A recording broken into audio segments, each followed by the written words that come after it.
legacy. Wednesday night tuned in to this legacy. Mark and Will locked in on this legacy. Mel and PRP's in on this legacy. Let's go. What you know about this legacy? Wednesday night tuned in to this legacy. Mark and Will locked in on this legacy. Get your popcorn, I know you need this medicine. Let's go.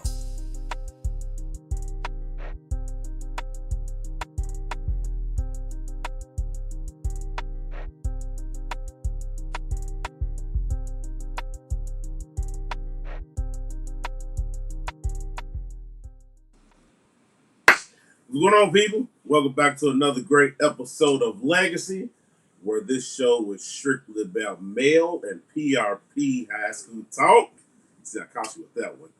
And of course, you got your favorite two hosts of the most, Mark and Will. What's up, my brother? What is going on?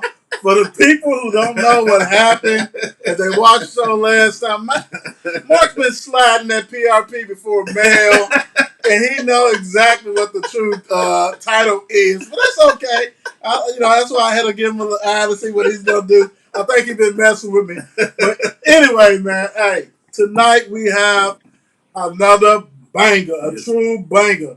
We have Mr. Cathey. Hey, if you ain't been on social media, you don't know. He's actually the new principal of Johnson. Mm-hmm. Okay, middle school. Okay, let's go and say that because this is the funny thing. And I'm going to start with this real quick.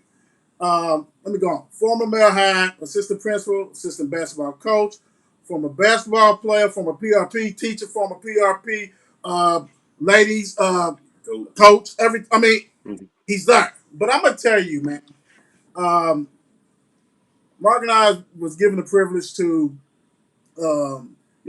have access to the football team and actually the sports and take pictures and things like that.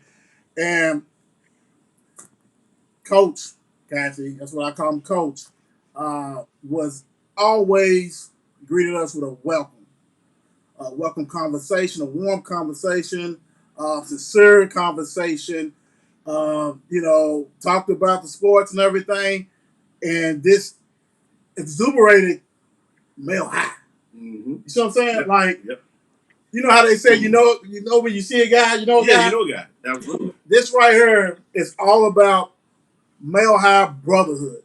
And so when you get to talk and know somebody and get to know them, you know how genuine they are. Mm-hmm. So from the bottom of our hearts, congratulations on your new job. How are you doing? Thank you. Thank you so much. I am excited. I'm overwhelmed. I'm humbled. I'm proud. Every gauntlet of emotion that you could possibly say I am right now. But one, I appreciate you all saying that. The things that I've learned throughout my life, usually most things have been instilled in me from my father. And even though I'm a very shy person, my father taught me always be polite. Always, go out of your way to respect people and speak to people and do what you need to do. So male means the world to me. The traditional program means the world to me. So being at those games, being able to support those kids, I just loved it, and to be able to see you all coming out to highlight our kids, for them to have that opportunity. Because you got to remember, our generation, when we was coming up, we pretty much had the Courier Journal. That was it. Right. We didn't have blogs and we didn't have dead stock coming out. We didn't have y'all that were out here really pushing the culture in our community. Now we have that. So to be able to see those weeks that you all were able to come out, to be able to, even just watching your intro today and seeing all the people that were highlighted and the students and stuff like that, it's an awesome thing. But to go back to your question, really, I'm excited, and I'm beyond excited to stand in the shadow of Lyman T. Johnson and to run this amazing school and to be able to invest in these kids. I'm so excited, so excited. That's great. That's great.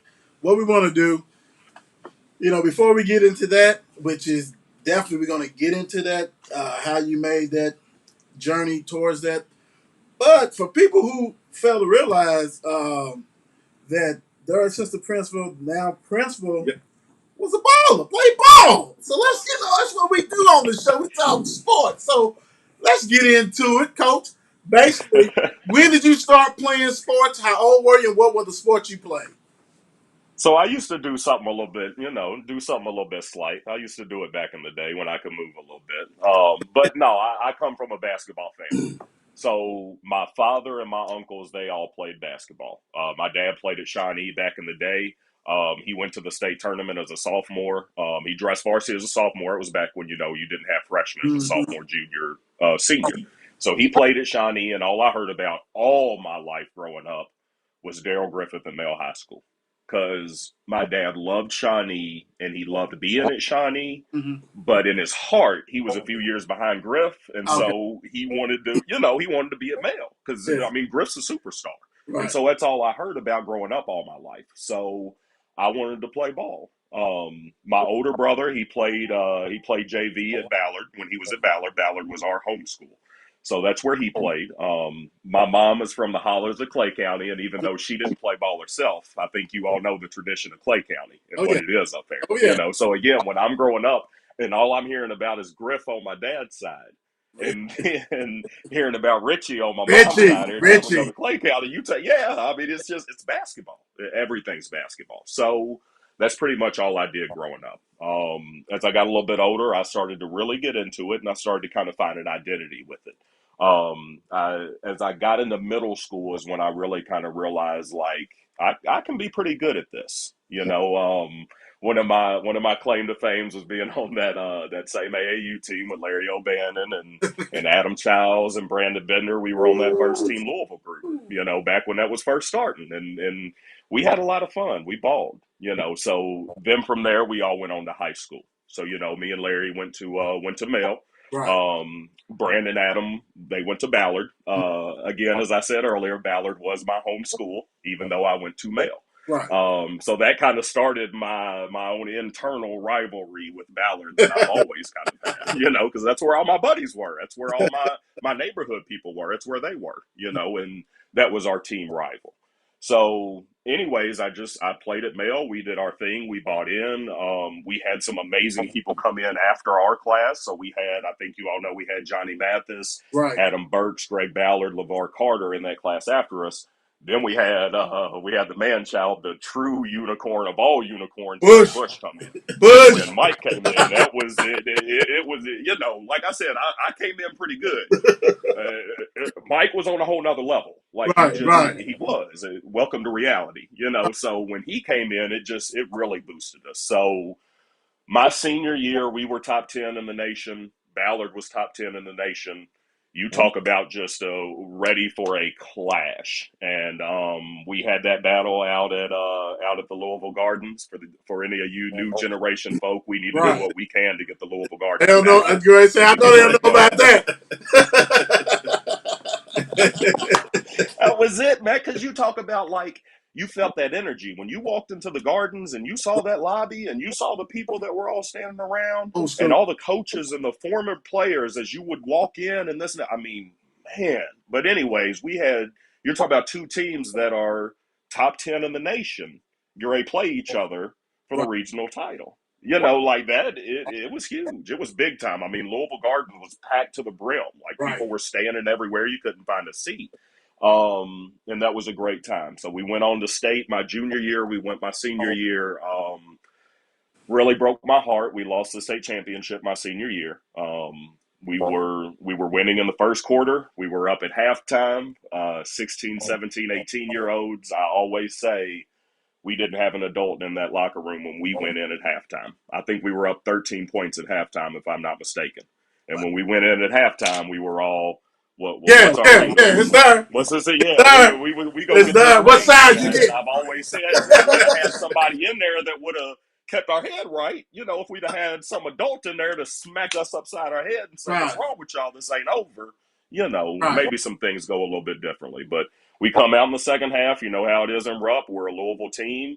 We're playing Lafayette, which is a literal Lexington team, and it all just started to snowball. And that was tough. But what I do tell a lot of my athletes, especially, I'm not the man I am today if not for that experience. Right. Like, that loss that day made me truly understand what it means to buy into something bigger than yourself. Like I thought I had already bought into the team. Like, my coaches were really encouraging me and pushing me for being a senior leader and buying in and doing what I needed to. But really that loss catapulted me for life, understanding buy into something bigger than yourself. You can That's find right. greater things Coach, when you buy Larry, in. Larry, I don't know if you saw the episode when Larry was on here. Did you see when he blamed you for the missed free throws? No, play.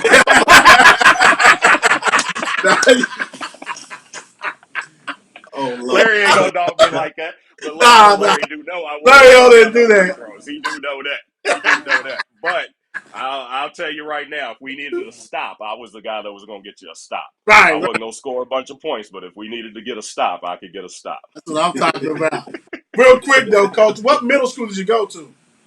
I went to Barrett, so Okay. I'm a Barrett kid. I went to Barrett.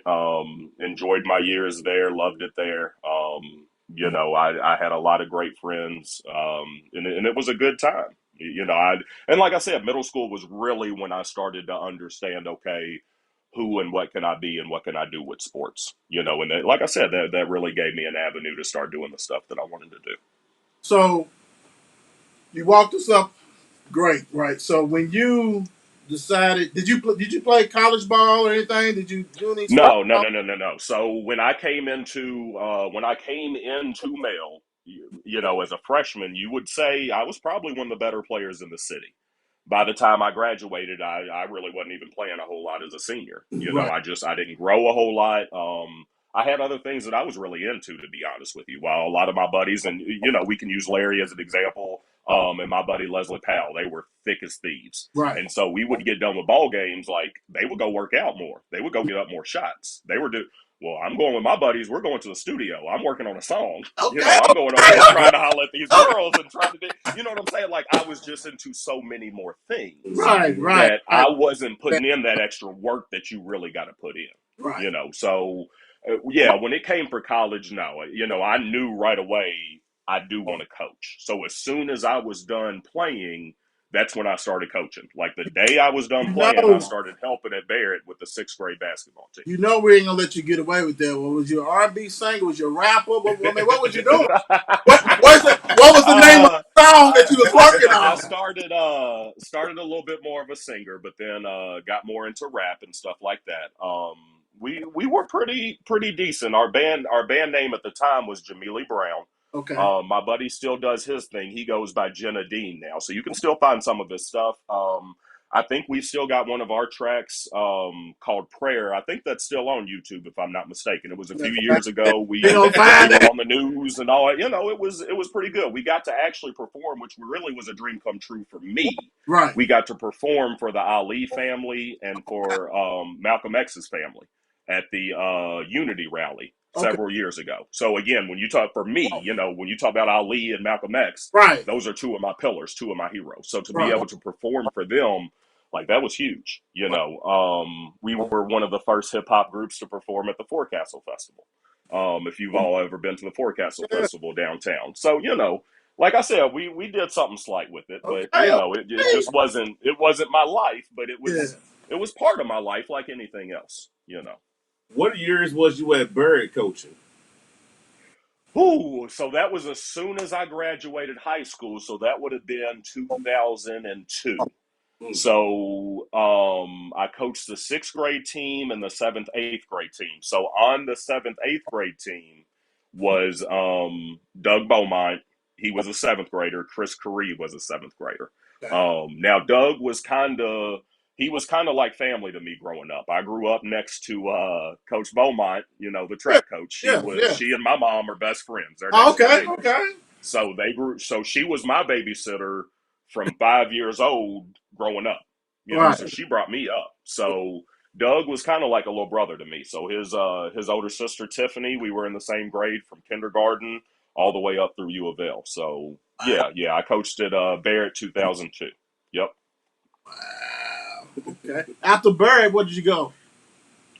All right, so I started there, and then I got an amazing opportunity again. I was only 19, and I got a phone call from Danny Edlin, and he was like, "Man, I'm going to start this program. I got hired as the new head coach at Wagner, And I remember your passion because Danny was the freshman coach my senior year at Male.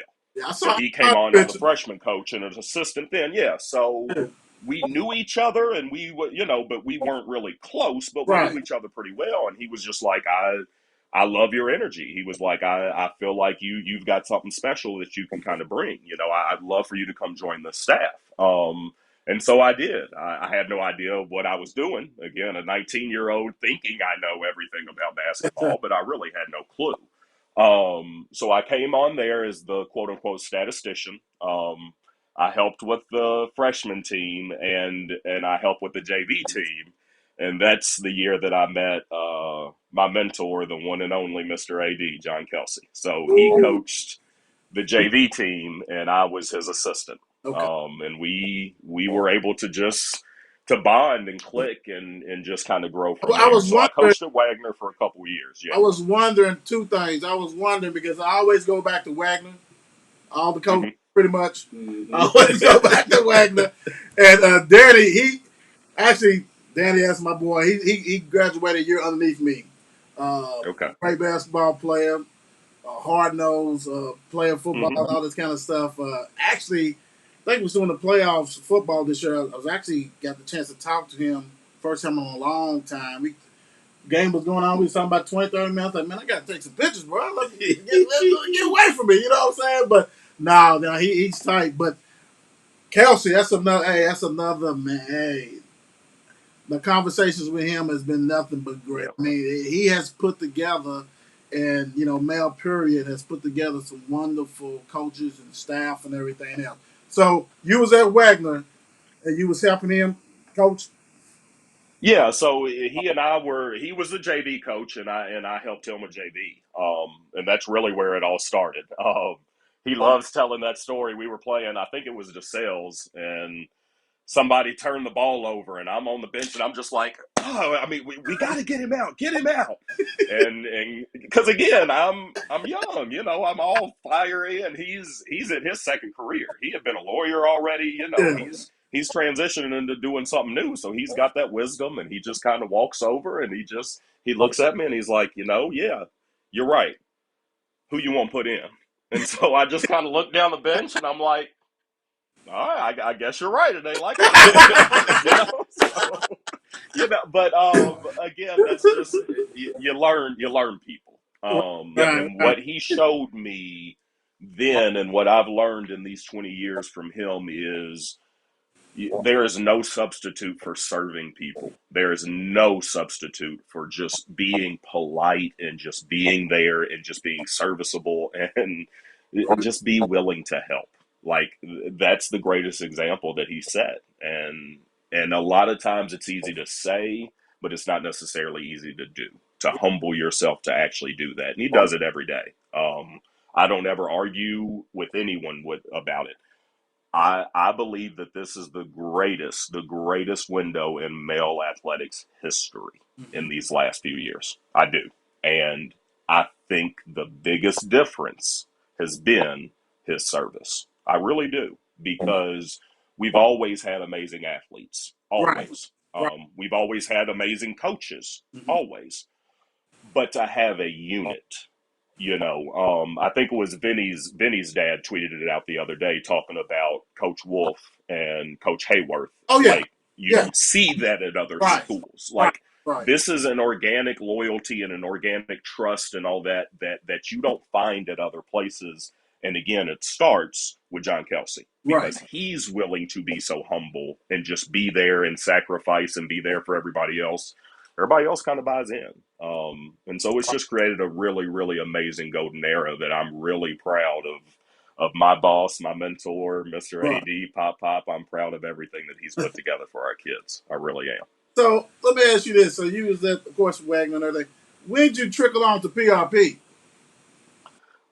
So I coached at Wagner a couple years, and then I actually took a year off because, like I said, I was so young when I started, Mm-hmm. and I was still in college, and it was my senior year of college, Okay. and it was right before the season was about to begin, and I was like, I think I might want to enjoy being a senior this year. Like instead of going and worrying about scouting some games, I think I Right. might want to party a little bit. Right. So, I made some choices. After that, though, I knew I was going into education. So I had graduated with my bachelor's in English from U of L. And I got in with Coach Kelsey. And we had talked about the idea of getting into the building at Wagner, like actually starting to, get my career going, even though I didn't have my teaching degree yet. I Right. could get into the building and do some stuff. And so that's what we did. We got me a full-time sub gig. It's called an instructor 3, where basically I was able to fill in for some other stuff. So when he got me that gig, I started coaching again. And then essentially what happened is there was not like an actual teaching spot at Wagner for me. So when I was going from an instructor 3, like a full-time sub, Mm-hmm. to when I was able to become an actual English teacher, there wasn't an English spot. So I had to, go wherever.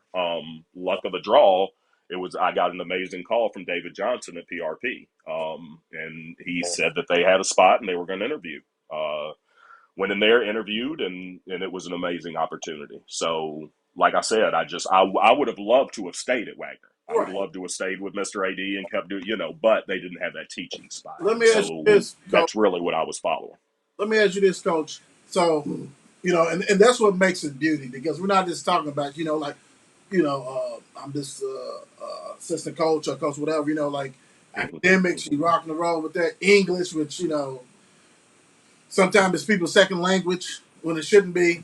But when you I'm glad you said that, because I ask kids all the time, how you got a B and a C and a D in English when you speak English? How you ain't got an A in the language? You speak the language. Come on now. No, I'm sorry. Go ahead. No, you fine, you fine.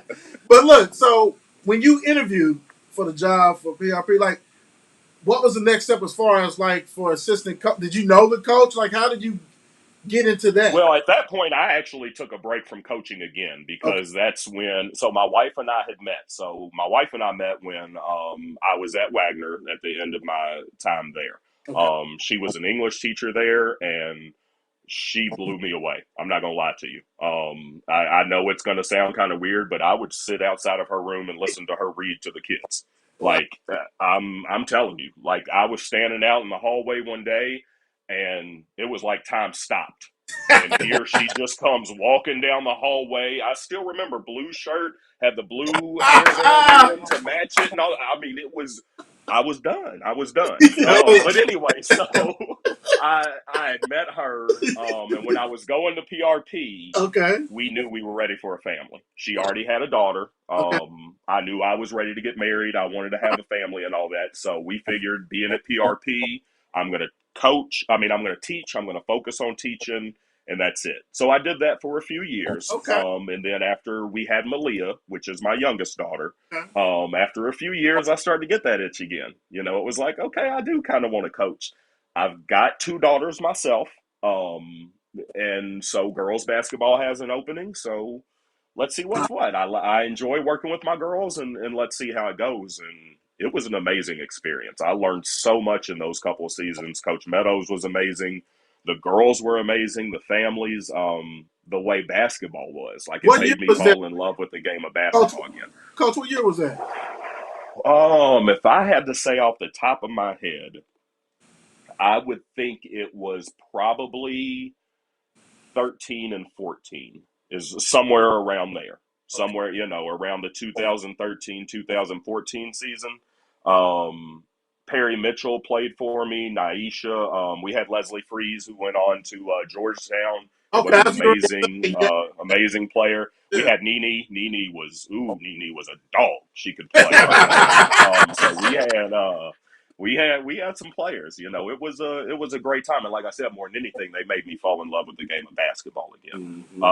Just because it was so pure, like the way they were swinging it and the way they could move and the things that they could do.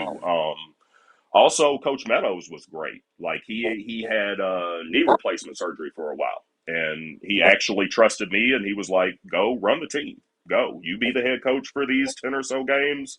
Go out and knock it out." So You know we what's so had a funny, blast. We Coach? really did.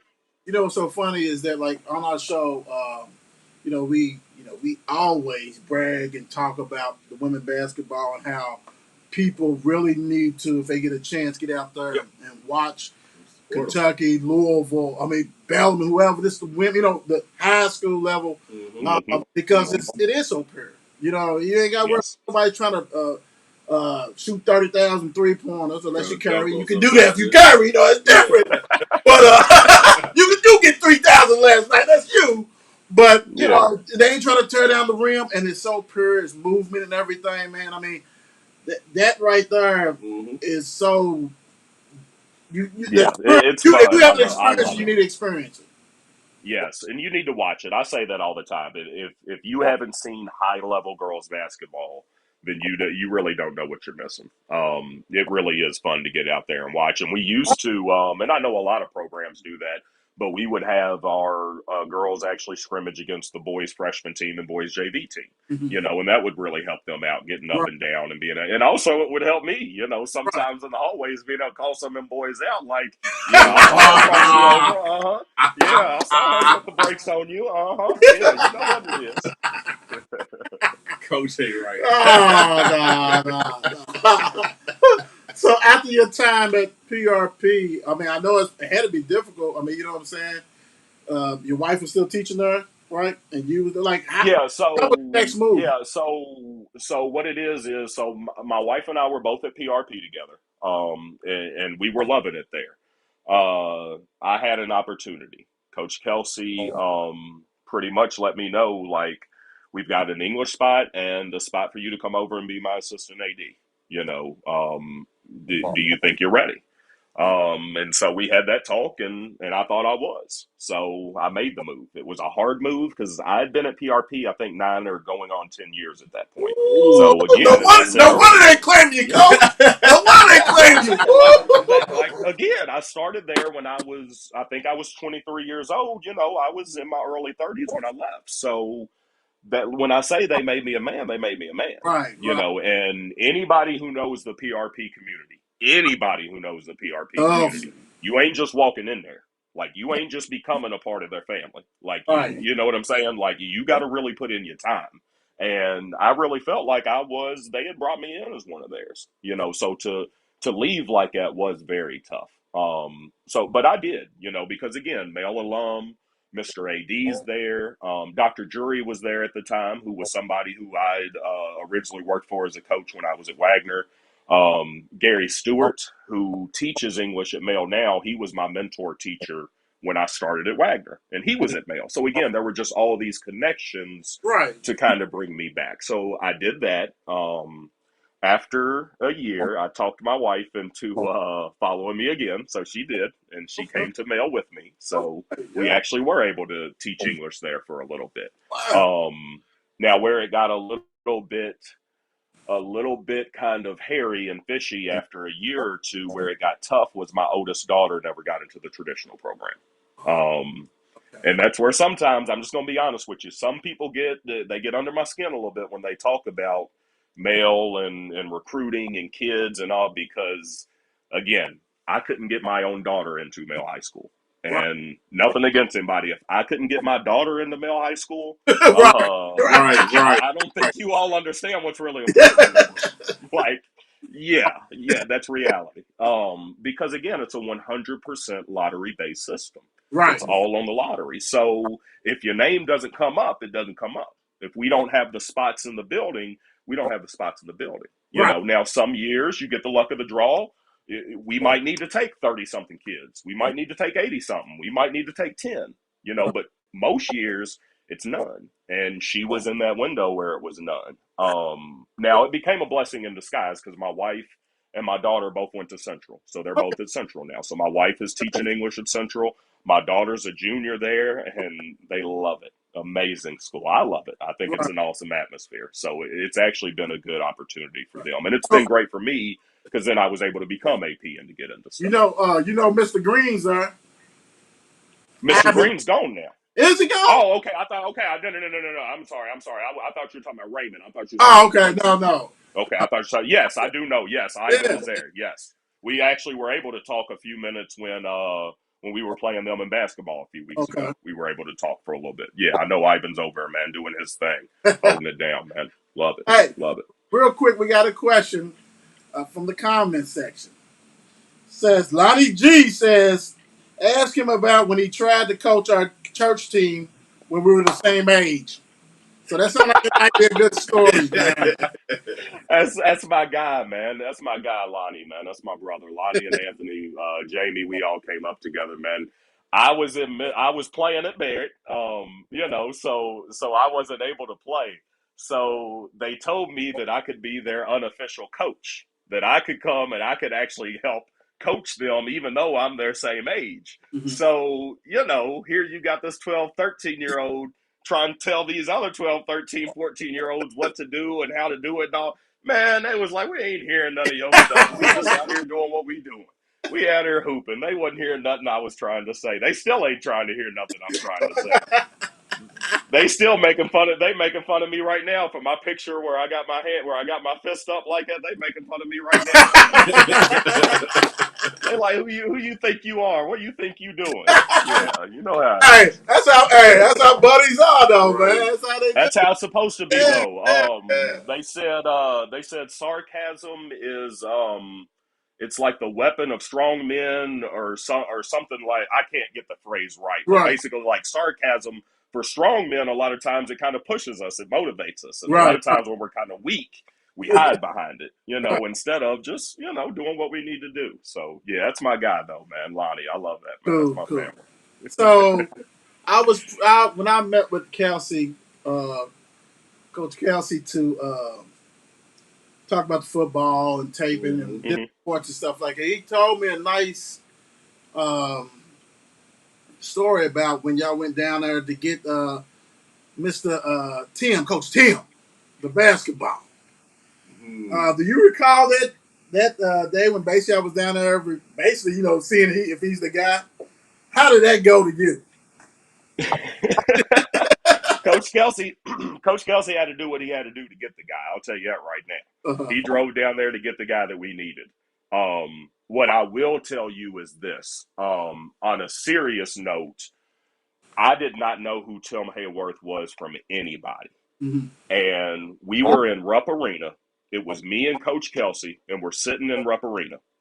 And sitting 2 rows behind us is Chris Renner and Dale Mabry. You talk about legendary coaches. I mean, legends. That's legends. Man, big time, right? So they sitting there, and all of a sudden, here comes this younger dude, probably about my age, bald-headed white dude, sits in between them, and he just running it. Oh, he's just running it and going and talking. And I'm looking at Kelsey like, what is it? What is he on? Can he stop at some point? Like it's like the Energizer Bunny, and it just kept going and kept going and kept going. And anybody who knows me, I'm not into all that hooting and hollering, and I don't need to hear all that. Quit all that talking. Like you do. My dad used to tell me all the time, you're doing too much. Like rein that down a little bit. So he wouldn't quit talking. And finally, Kelsey tells me, he's like, that's the coach over at Hoptown, right? And I'm like, I don't know. How the hell is he winning any games? He will not quit talking. How is he ever coaching if he's talking this much? And then come to find out, when the job comes open, right? I'm looking at resumes and I'm looking at Kelsey. I'm like, oh man, this guy right here, I think this might be the guy. And Kelsey's like, you do know who that is, right? And I'm like, no, who is that? He's like, that's the guy that was sitting behind us at Rupp Arena. Oh, no, we did not know. No way we're getting that guy. No way. But honestly, as I talked to more people and as I looked into his resume more and saw what it was, I knew he was the perfect guy for the job. The perfect guy for the job, because we needed somebody that was going to come in and push some buttons. Right. Because sometimes you need that. If we wanted the same old traditional stuff, we could have hired the same old traditional guy. But we didn't want that. We wanted energy. You all know I always use that term, shift the culture. And I wanted somebody that was going to come in and shift that culture. Right. It was not easy, not at all. It took a while for our guys to buy in. It really did. It took a while for me to buy in. But when we did, we got that thing rolling. We really, really did. I'll never forget, we lost a heartbreaker to CPA. Christ Presbyterian in Nashville. Mm. And Tyron had a shot to I think it was to win the game, and it went around and around and went about halfway in, and then it fell out, and we lost. And so we've got to come back on this bus. It's only me and Tim. I Right. tell all the younger coaches, y'all in Nashville, y'all party, do your Right. thing. Y'all want to do, go do, Right. enjoy it. So me and Tim are on the bus, and going back to what I told you about Rupp Arena, Tim being Tim, he's on the phone with everybody and their mama running. He won't stop talking. Oh, he won't stop talking. He just keeps calling everybody, talking about what's going on. And I'm sitting there in front of him like, we just lost the worst game. Can you stop? But it was like something hit me where it was like, you know what? I'm the guy to tell him. So I did. I stopped. I turned around and I said, you know what, coach? We got this. Right. This was the day. This game, we may not have won this game, but you and me, we got this. Right. We gonna get this team going where they need to go. Mm-hmm. And I think he really understood then, like, he's got it in his corner. He had the support that he needed right there with him, because I knew, like I said, all those lessons I learned from Mr. AD, that was kind of my pivotal moment to say, I'm going to be loyal to this dude. I'm going to buy all in on everything he's got going on, and I'm going to serve him so that he can do the job that he's supposed to do. And we started rolling. Now, obviously, we brought back Howard, and that makes a huge difference because Howard Fleming Jr. is pretty darn good at basketball.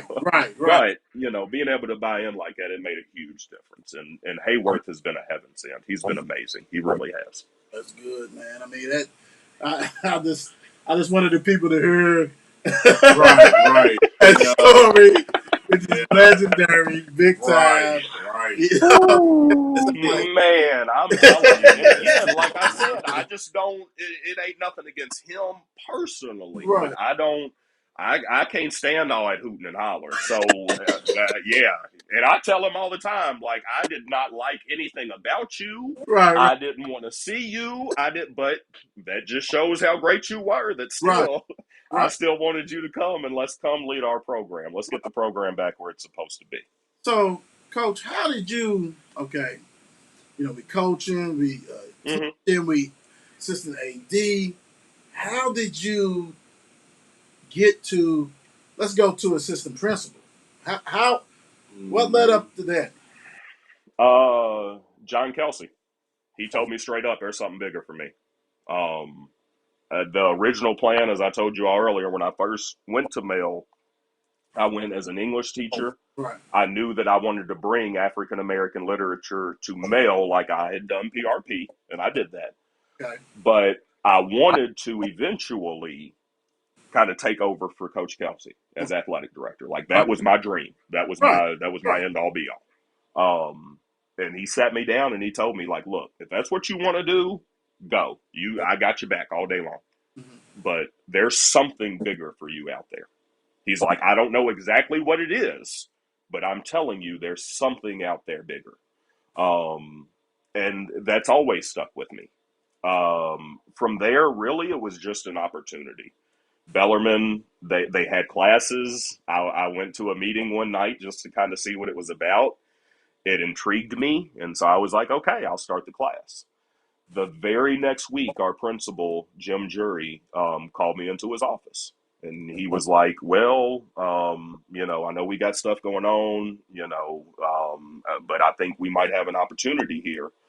We need somebody that can really get in here and just work with our kids, like be a presence with our kids, be in the hallways, be at the games, be able to talk to them, be able to, in this new world where they're kind of attached to their phones 24/7, be able to have a conversation with it, not put the phone away, but a actual conversation about why it needs to take a break for a little bit and just life. So anyways, he talked to me about how sincerely we needed that in the building.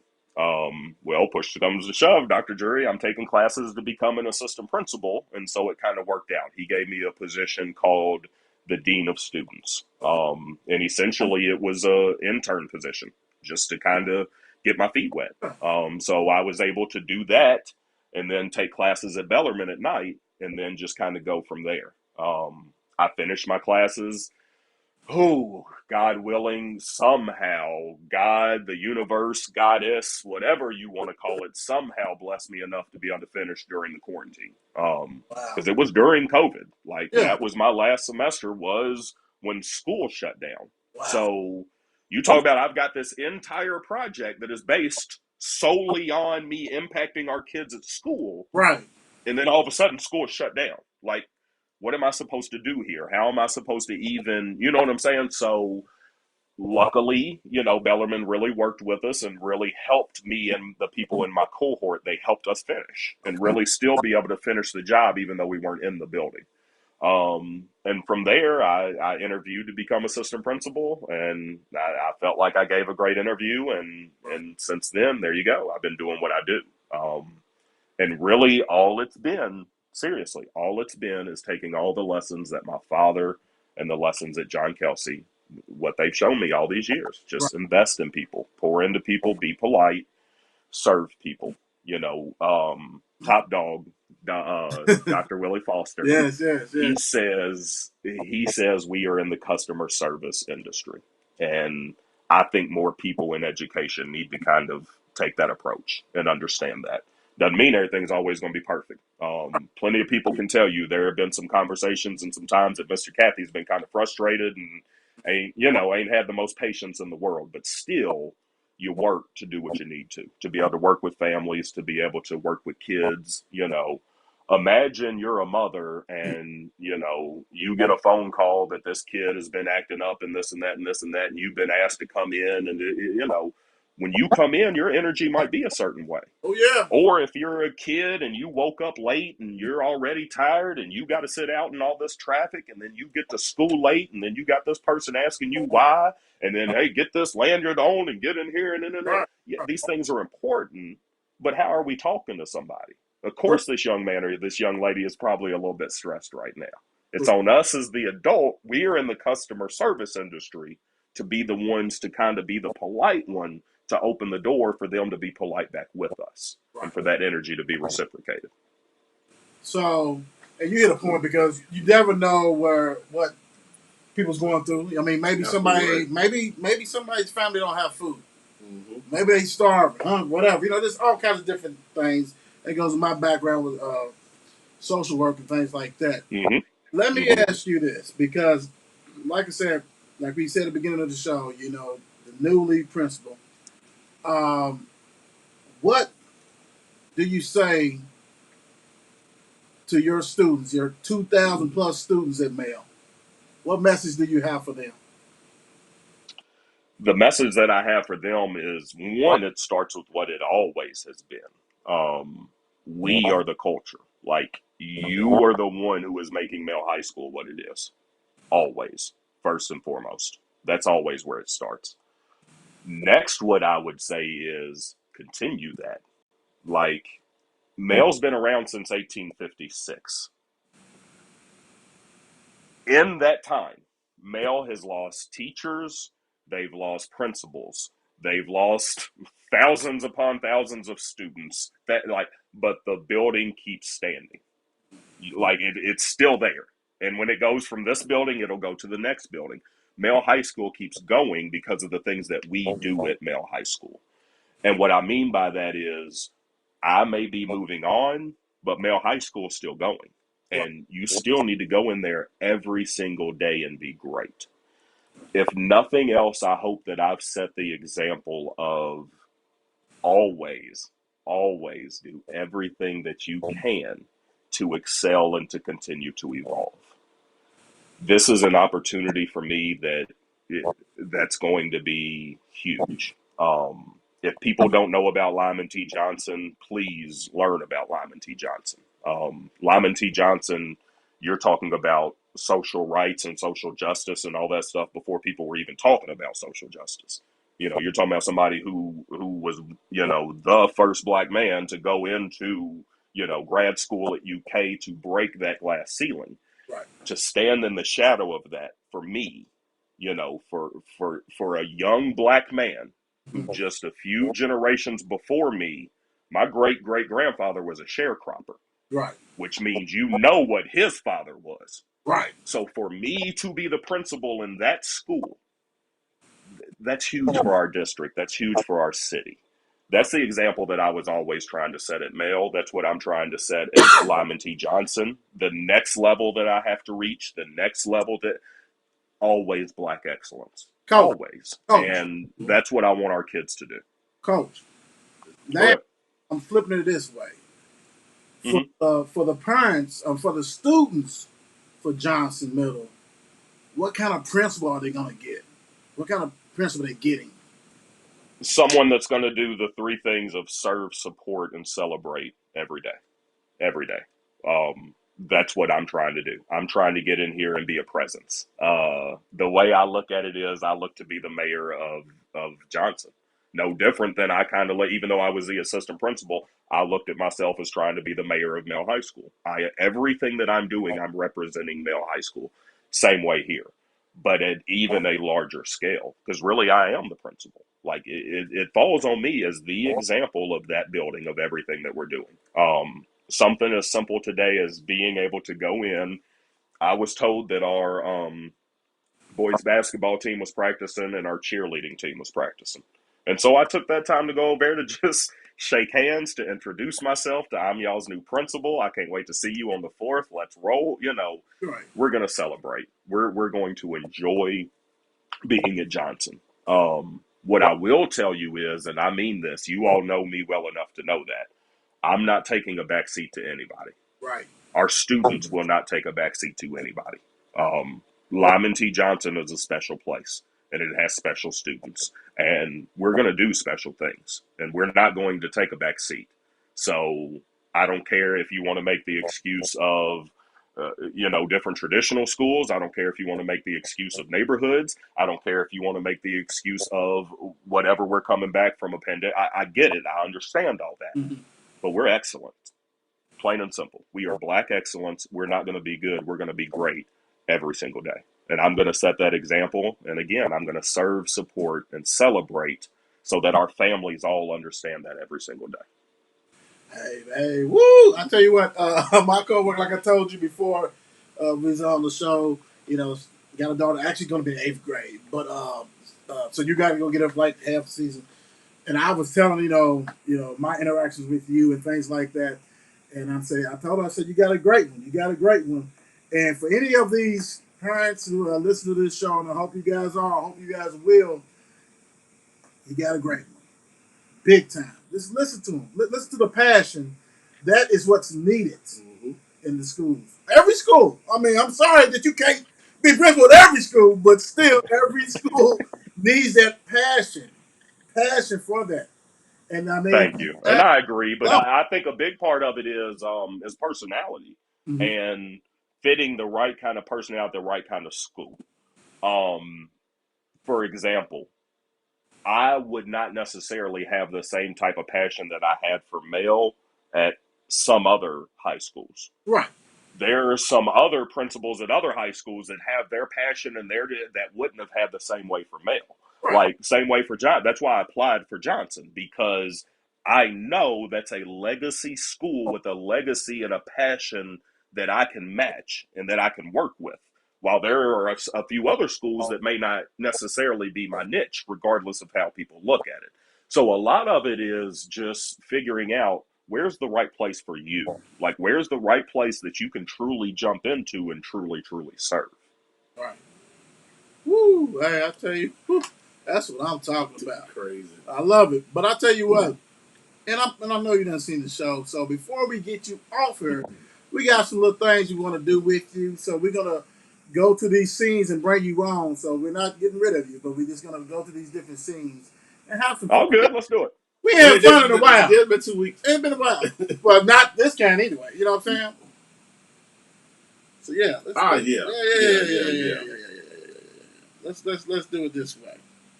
All right. So franchise player, all-star player, stat player. So basically, you ranking a 1, 2, 3.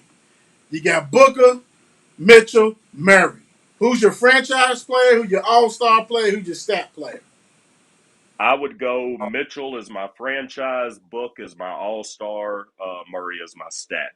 Booker and Mitchell would be a lot more of a toss up for me, to be honest with you. But the way I've always done it, I feel like let's like swap a player. Let's like Right, swap their teams and how hypothetically do I feel they would do. right. I feel like if Mitchell were in that position with CP3 and they like he would be otherworldly, like phenomenal, like and I think Yeah, Devin's almost to that point, but I think we almost put him at Kobe level in a way that we maybe like. So Yeah, yeah, Mitchell would probably be my franchise guy, but I also got a little bit of that bias because of yeah, USL and all that yeah, stuff. yeah. absolutely. But I mean, that's what we said all the Yeah. time with CP. That's a good one. Hold on, we got another one for you. Mm. All right, here we go. Ooh. Franchise player, all-star player, stat player. Miller, Ooh, I can't wait Curry, to talk Allen. to Tim Hayworth and John Kelsey about this one. Okay, so my franchise player, yeah, everybody's going to hate me for this, but I'm putting movies into it. I have to. My franchise has got to be Ray Allen. It's got to be Jesus Shuttlesworth, man. That's Jesus Shuttlesworth. Like you ain't like you ain't beating Jesus Shuttlesworth. I know that Steph might be Mr. 3000 now, but he ain't Jesus. I can tell you that. Then it would be Steph, and then again for the John Kelsey, Tim Hayworth's out there, but Reggie, I ain't hearing the Reggie stuff. I'm not. I ain't hearing the Reggie stuff. They had to make him into a hero so that Jordan could have a foil. If you look at his resume and compare it to Kemba Walker's resume, and come talk to me. Woo! Oh, Wow. wow. Okay. Oh, wow. Not saying he wasn't good, but let's be honest. He beat up on the choking Knicks who were choking anyways. And then they had to give Jordan a foil. Jordan had to have somebody. Who was it going to be? John Starks? John Starks was just bagging groceries. You can put John Starks into Jordan's foil. They had to make somebody, so they put Reggie. Reggie up onto this pedestal. They put There you Reggie in go. there. I heard that. Jeez. Love it. Love it. Franchise player, all-star player, stat player. This is the point guards, the up-and-comers, Trey Young, LaMelo, and Ja. Woo! I like Ja. I love Ja. So I would put Ja as the franchise. And then I guess I would go. Ooh, that's tough. I would go Trey just because he's got a little bit more years. But I'm not gonna lie to you, Melo. By the time it's all said and done, Yeah. he could be the best one of all of them. But right now, if I would had to say, I'd put him as the stat. But by the time it's all said and done, his potential, Right. whew, Melo could be God level, man. He can play. He can play. What you said. What you said. Here it is right here. Now, this is right here. We talk about in-game dunkers, right? You get 50, In game, 45, okay. 40. Dominique, Vince Carter, Michael Jordan. If we're talking about in game In dunkers, game. okay, we're talking about in game, not dunk contest. We're talking about in game, okay. I'm gonna take Jordan just because of the force of some of them. So just another level of the force that he would come with. Then I would go with Neek because you talk about a rim rattler, and then I'd have to go with Vince. But this one's hard, man, because you damn but near want to put Vince up there because of him jumping over the 7-footer and stuff. But but you that was international, so I don't know if we're gonna but you give know what? anybody all the cookies for Out that of the one. younger generations, they need a YouTube Dominique They because them do, them they games do, dunk he because was you doing. talk, yeah, he would get up there. Ooh, he was a beast. Yeah, yeah, yeah. Hey, I love it. I love it. I love it. Let me go. Right there. That's cool. Now, what we want to do is give you opportunity, man, to go ahead and give the thanks and praise to all the important people in your life, man. And like I said, we're so happy that you are able to take another step, and it won't be the last step. So go ahead and give your thanks and praise to whoever you need to. Thank you. I appreciate it, man. One, I thank you all, and I appreciate you all for this platform and this time.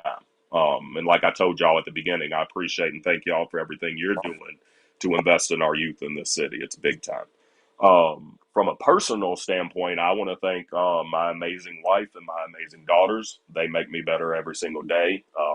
That's my pride and my joy and my earth. And they do so much to sacrifice for me and to make me a better man. My mom, my dad, my brother, my other brothers that aren't necessarily blood, but are as much brother as anybody. And then again, I know I said it earlier, and I'll keep going back to it, but please, everybody, appreciate what John Kelsey is doing at Mel High School while it's being done. Legendary. Sometimes you are blessed to be in certain times and to be around certain people and to take that in, and especially this being a sports show, because he's an athletic director, I really, really want to highlight that. He's a special person, and I really hope that people get a chance to really be around him as much as you can before we ever get to that point of retirement. Because Right. while I was at Male, I was telling him he's never going to retire. Now that I'm not at Male, who knows how long. But people need to really, truly understand and embrace, and I'm so thankful for everything that he's done for me in my career and to help me to get to where I am. Man, that's hey. Woo! Yep. I tell you, man. You know, I knew it, and you know, every time I saw you, I said, "Hey, we're gonna get you on. We're gonna get you on." When that news dropped, I said, "Oh, we gotta get." I said, "Hey, Mark, we're gonna get him on like this week. He's gonna be too busy. He's got a whole stuff on his plate." But hey, thank you for what you have done for the youth. Thank you for what you're gonna continue to do for the youth, man. I mean, the joy that you bring, and like I said, I see the interactions with you with the kiddos and everything like that. I see your interactions with adults. Same great respect, everything, man. God bless you, and thank you for joining us on this show, man. Yes. It won't be the last time you go to middle school. No, It won't be the last. last. It won't be the last. I tell you what, I need to get back on here, and then I also need to get y'all coming out and getting some stuff with our Johnson kids. That's right. I think what would be cool to do like a live show or something like that, and maybe have some kids come out and kind of, you know, maybe I could even get like Caleb or somebody like that, Selah, come out. Y'all could do some interviews, meet some kids. Yeah, but we need to do some stuff, man. Make sure we keep investing, man. Hey, I appreciate y'all. Hey, we definitely will, man. You ain't got to worry about that. Right. We'll get in touch, change numbers and all that big time. Hey. You know it. God bless you, man. Appreciate you. Thank you, man. Appreciate y'all. Y'all have a good one. You too. Classic. Absolutely. Banger. Hey, man. Good guy, man. Great, humble guy. Like they said, man, that's beautiful. That is beautiful. Congratulations to him again. Yeah, that's big time. Hey, another banger. We holler at y'all tomorrow. God bless. Bingo. Thursday. Good night. Market wheel. Yeah. What you know about them Bulldogs and them Panthers? Legacy. That's right. Legacy. That's right. Legacy. That's right. Legacy. Let's go. What you know about this legacy? Wednesday night tuned in to this legacy. Mark and Will locked in on this legacy. Mel and PRP's in on this legacy. Let's go. What you know about this legacy? Wednesday night tuned in to this legacy. Mark and Will locked in on this legacy. Get your popcorn, I know you need this medicine. Let's go.